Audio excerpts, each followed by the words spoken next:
You won't believe this story. So this woman is living peacefully with her husband and 3 kids. They've been married for 19 years. One morning, she woke up and decided to become friends with a total stranger on Facebook. Soon afterwards, she caught feelings for this man and they began an online affair. Eventually, she found out that this man is a criminal serving time in prison. All the while they've been chatting, this man is in jail. And you would think this would be the deal breaker. However, it seemed as though she even fell more in love with him, that the two of them decided to come up with a plan to kill her husband so they could be together forever. Faith and Thomas Ntombela were said to have been married for 19 years. They both live in Umlazi town in KwaZulu-Natal province in South Africa. Some sources say they had 2 kids, other sources say they had 3 kids, grown-up kids. Faith worked at the magistrate court while her husband worked as a VIP protection unit police officer. They are both doing well. Money is not their problem, and it was said that their marriage was fine. According to Thomas' family, Faith and Thomas lived in peace. And at some point, they started noticing Faith withdrawing from Thomas' family side. But they did not know why. There were no rumors of abuse, no rumors of domestic violence. Earlier that year, it was even said that Thomas had bought Faith a brand new car. And he spent time with his family a lot. So everything seemed to be fine with this family. They had their own house, they had their own car, they had their own businesses, they had their own money. She was doing well by herself, he was doing well by himself. So it did not seem like there was any issue until March of 2023. When Faith befriended a young man on Facebook by the name of Kulani Sele. Kulani Sele was most likely around the age of 45. And so they began chatting. They began, exchanging text messages. To Faith, she thought she was chatting with a politician. So in her mind, she did not know who Kulani was, except that this is a young man on Facebook who is appearing to be, or who is posing to be a politician, and he has brought up a business idea for her. They even moved from Facebook to WhatsApp, and while they are talking business, they started catching feelings. They started flirting. They started exchanging, sexual messages. It became some sort of affair, and she began longing to see this man.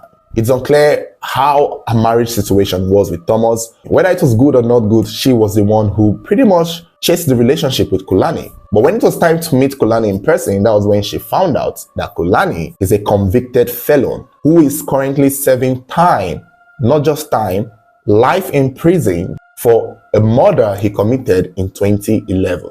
When she found out that the man she has been chatting with on Facebook, the man she has been sending nudes, being sexual with, talking about how we're going to meet, how we're going to start this affair, is a convicted felon, you would think this is where it would end. You would think she would be like, damn, I dodged the bullet. Apparently, she continued a relationship with this man. And eventually, she started feeling the need to end her marriage with Thomas. She wanted to leave Thomas.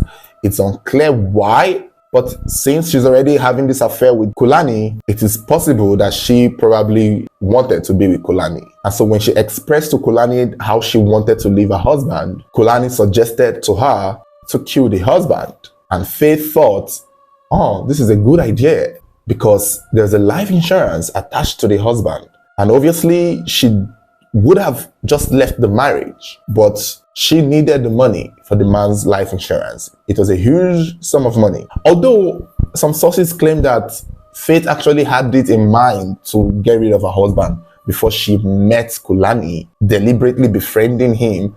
But it was later revealed that she was already chatting with this man and did not know who he was. It was after she became friends with Kulani that the thought of killing her husband came to be. And then Kulani, who is a convicted felon, clearly for murder, and has his mobile phone with him in prison, already knew his way to killing people.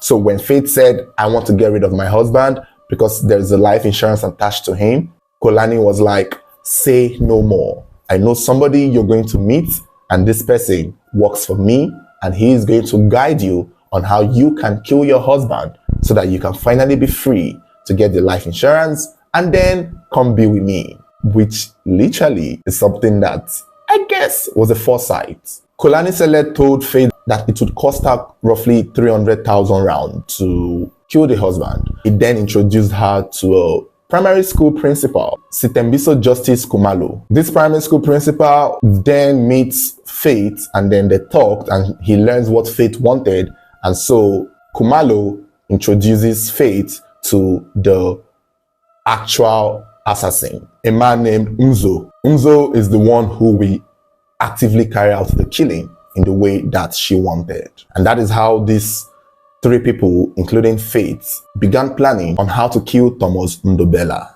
Thomas is going about his life. He's living life every day, going to work, taking care of his family, spending time with his children.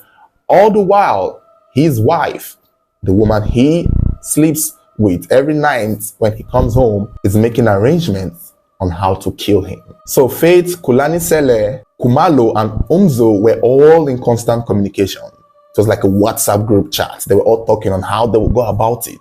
They first suggested that he is poisoned, but the poison that they needed, they could not get it because they needed a license to get it. And so the next plan that they had was for Thomas to be shot and killed. And then they planned to use Thomas's own gun, because remember, Thomas himself is a police officer. So he had his gun in his house, and it was a fitting idea to use his own gun to kill him.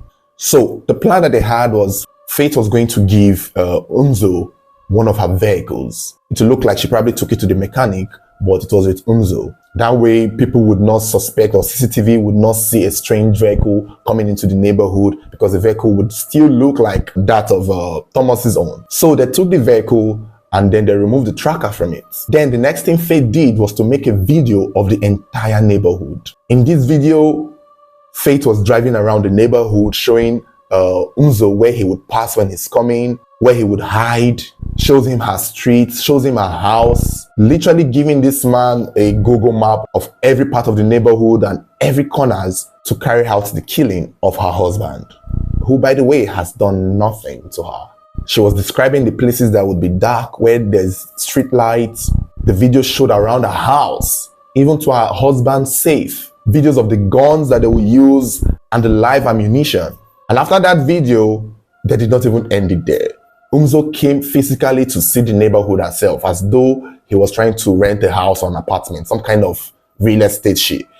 Faith now took Umzo around in person. This was days to the murder, days leading up to the murder. And I think it was still around this period that she gave him the vehicle, because at the time she gave him the vehicle, she also stole her husband's police uniform and her husband's gun and gave it to Umzo along with the vehicle. So at this point, Umzo had everything he needed and all the information he needed. So on the day of the killing, which was around the 3rd of May 2023, Thomas, Faith, and the children went out as usual. But while they were out chilling, she was also chatting with Umzo.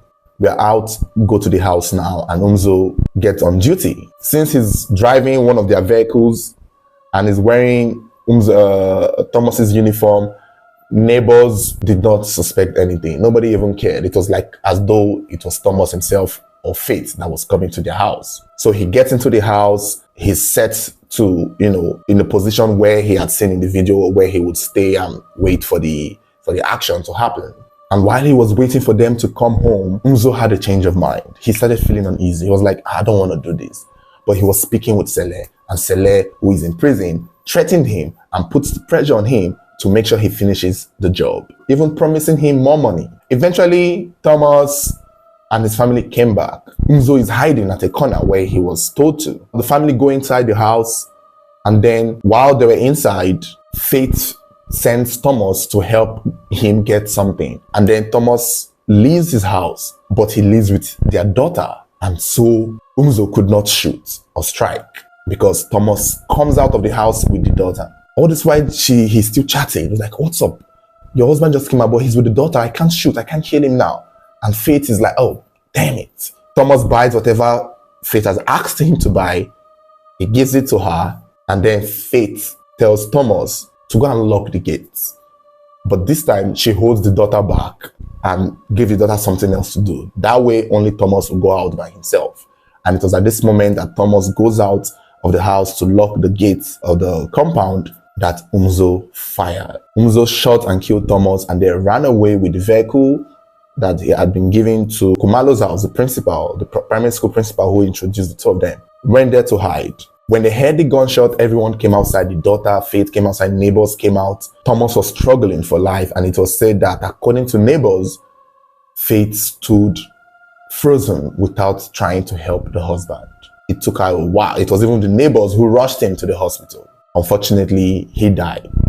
So the people, they interpreted it as Faith being shocked. They didn't suspect her. They were like, oh my God, she was probably shocked. She was frozen. She did not know what to do. That's why she stood still and could not do anything other than watch her husband bleed to death. Whereas she really wanted this man to die. That was why she stood and did nothing. For 2 months, the police could not solve this case. Nobody could understand who did it. Faith claimed the insurance money, paid everyone involved, and continued her life. Still chatting with her boyfriend who is in prison. Probably looking for a day she could come visit him and they can finally, have sex. I'm thinking, because clearly she was most likely doing this because she fell in love with this man in prison. However, Umzo, who did the killing himself, was uneasy. He heard on the news and then learned something about Thomas that made him change his mind completely. When he heard them talk about this man who had been killed, they mentioned his name to be Thomas Ntombela. And that happened to be Umzo's name, Umzo Ntombela. And Umzo, hearing that, wait, this man could be related to him. This man is literally having the same surname as him. It was this moment Umzo just broke. And he was already having double mind initially. So clearly, even without hearing this man's surname, it was bound for him to break soon. But upon hearing that this man shares the same last name as his, he could not take it anymore. He eventually confessed and opened up to the police that he did it. Although some sources said that they pretty much trailed him and he was hiding, and then he was caught and they found Thomas's guns and uniform in his possession, other sources claim that he actually agreed to turn himself in because he already felt guilty enough, which I believe, given the fact that on the day of the killing, he had a change of mind, but continued with it anyway. Umzo cooperated with the police and told the police everything, including exposing Faith, saying that she was the one, she was the mastermind. He mentioned Sele, he mentioned the principal. He just blew up the whole case, the whole crime that they all committed, and dragged everyone in. He snitched. He routed everyone out. And then he went on trial and pleaded guilty. And because he cooperated with the police, since he was the one who killed the man, he got 20 years sentence. Faith was arrested on the 27th of August that same year. She knew it was coming when Umzo had been arrested. They said she did not look remorseful. She did not apply for bail. She even agreed to plead guilty. Kumalo, the principal, was also arrested and was going to get his day in court in his role. Sele, who is already doing life sentencing for somebody he killed in 2011, was rearrested and brought out to come and judge this case. Because how are you in prison and you're still committing crimes? You're still committing murder. My thing is, why are these hard-earned criminals having their mobile phones? A criminal will always be a criminal. So giving them their mobile phones in prison is literally you making them commit this crime online. Because why is he, a convicted murderer, allowed to use his mobile phone in prison? If I was the family of Thomas, I'm going to sue the state. I'll sue the entire government, because it's the fact that they gave this criminal access to the real world through his mobile phone that made him able to orchestrate another crime like this. Because why? The trial for Faith went on for over a year, and eventually she was found guilty and was sentenced to life.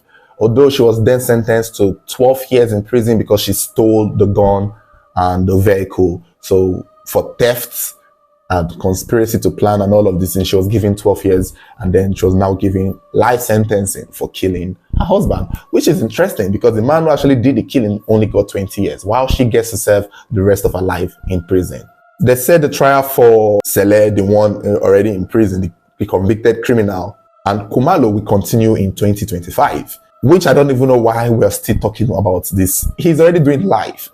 So how many lives, why are they still trying him? They should just take him back, and because we know he's condemned, pretty much take his mobile phone away from him and take him to a strict tier prison, because trying him and finding him guilty in his role is this would not change anything. He is still, or maybe they'll give him a death sentence if he's found really guilty in the killing of Thomas, which they will find him. Kumalo, the principal, that one I know. His role was to connect the two, but he was actively involved in the conversations on bringing up suggestions on how this would be done.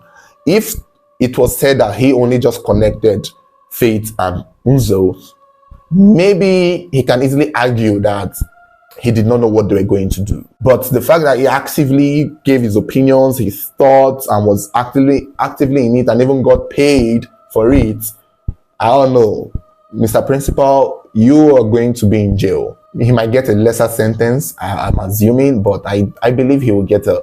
Because they all killed this man. They all did. So this is life for him too. Maybe Celeb will get a double life sentence because...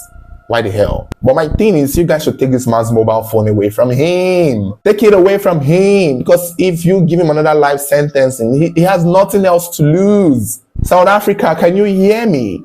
Take his mobile phone away from him.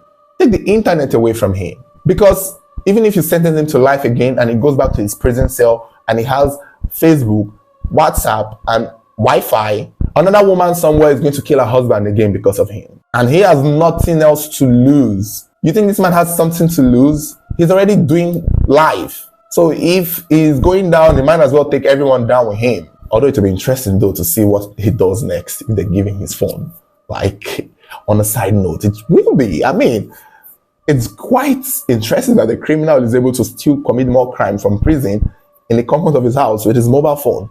Orchestrate a whole murder from there. If they take his phone, he might not be able to do it. But it will be also interesting to see what he's capable of doing again. But we already know that. We already know what he's capable of. He wins. Sele, you've won. Now take his phone away from him and lock him up for good. Thank you guys for watching. Don't forget to like, share, subscribe, and turn on your notification button so whenever there's a new video, you'll be the first to get notified.